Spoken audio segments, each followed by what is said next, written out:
Assalamualaikum warahmatullahi wabarakatuh. Selamat pagi anak-anak. Sebelum memulai pembelajaran hari ini, mari kita berdoa bersama. Berdoa dimulai. Abata. Sekarang kita akan belajar tema 4, subtema 2, pembelajaran 4.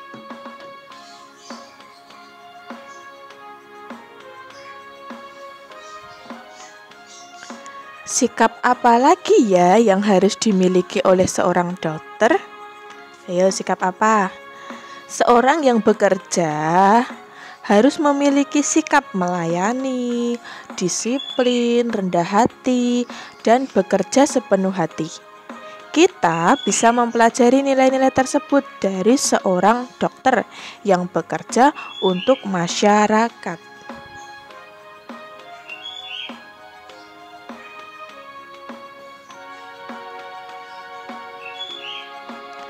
Kita baca bersama-sama ya cerita di bawah ini. Hebatnya dokter kami. Ia adalah seorang dokter muda yang sederhana dan terampil. Ayahnya mantan kepala desa kami yang telah meninggal dunia. Dokter Rana baru kembali ke desa kami 2 tahun lalu, setelah 10 tahun lebih merantau ke kota.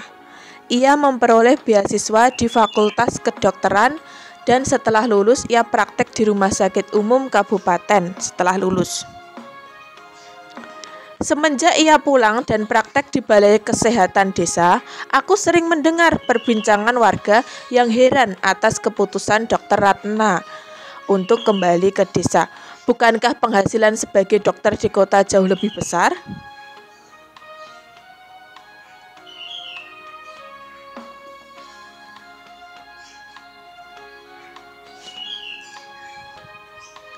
Pada ayahku, Dr. Rana bercerita bahwa cita-citanya menjadi dokter dulu muncul karena melihat kesadaran hidup sehat masyarakat desa yang sangat rendah.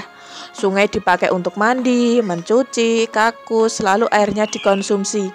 Hasil bumi dan peternakan tidak dimanfaatkan untuk membentuk pola makan sehat. Warga lebih suka menjualnya ke kota dan uangnya dipakai untuk membeli makanan instan. Selama praktek di kota, Dr. Rana terbayang terus kondisi desanya. Ia merasa bahwa seharusnya ilmu yang dimilikinya sebagai seorang dokter bisa bermanfaat untuk kampung halamannya sendiri. Jadi Pak Andri, saya ini pulang untuk memenuhi niat saya ketika menerima beasiswa, yaitu menyejahterakan warga desa tempat saya lahir dan dibesarkan, ujar Dr. Rana pada ayahku.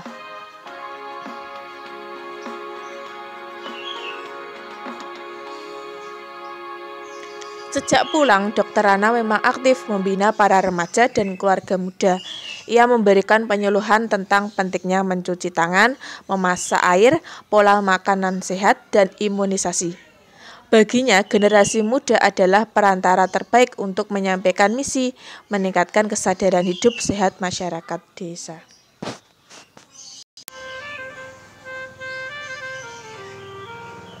Sebagai anak kepala desa, Dr. Rana sering mendengar cerita almarhum ayahnya bahwa banyak warga takut berobat karena tidak mampu membayar.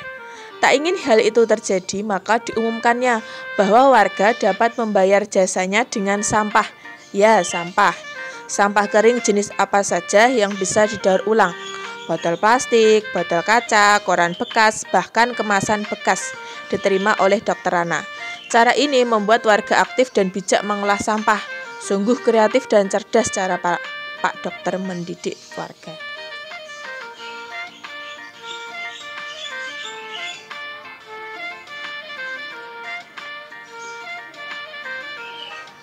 Seperti mendiang ayahnya, Dr. Rana menjadi sosok yang dicintai warga desa. Ia menjadi teladan melalui dedikasi, tanggung jawab, dan kerendahan hatinya dalam menolong warga. Apabila aku besar nanti, aku ingin seperti Dr. Rana. Akan ku kejar cita-citaku menjadi guru, dan aku akan kembali untuk membangun kampung halamanku.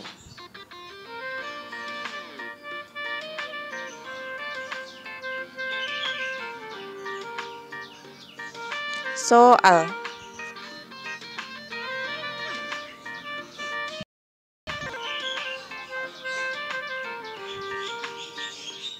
Berdasarkan teks di atas, jawablah pertanyaan berikut.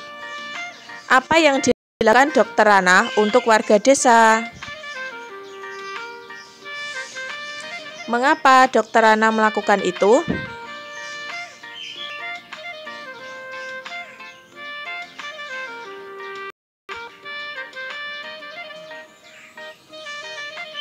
Yang ketiga, apa dampak dari hal yang dilakukan oleh Dr. Rana bagi masyarakat?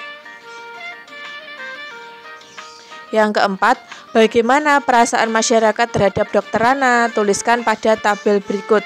Sikap dari Dr. Rana, terus pendapat tentang sikap Dr. Rana.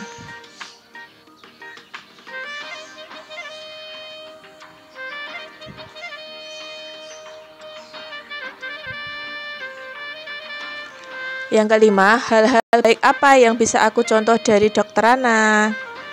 Nah, dari Dr. Rana kita belajar bahwa ketika kita bekerja haruslah bermanfaat bagi orang lain. Menjadi seorang dokter juga harus rendah hati dan menghargai orang lain. Soal nanti tolong ditulis di buku. Tulis kalian, ditulis jawaban dan soalnya. Setelah selesai, difoto dan dikirim ke guru masing-masing.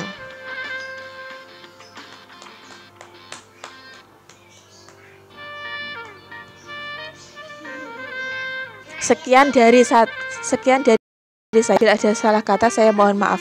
Wassalamualaikum warahmatullahi wabarakatuh.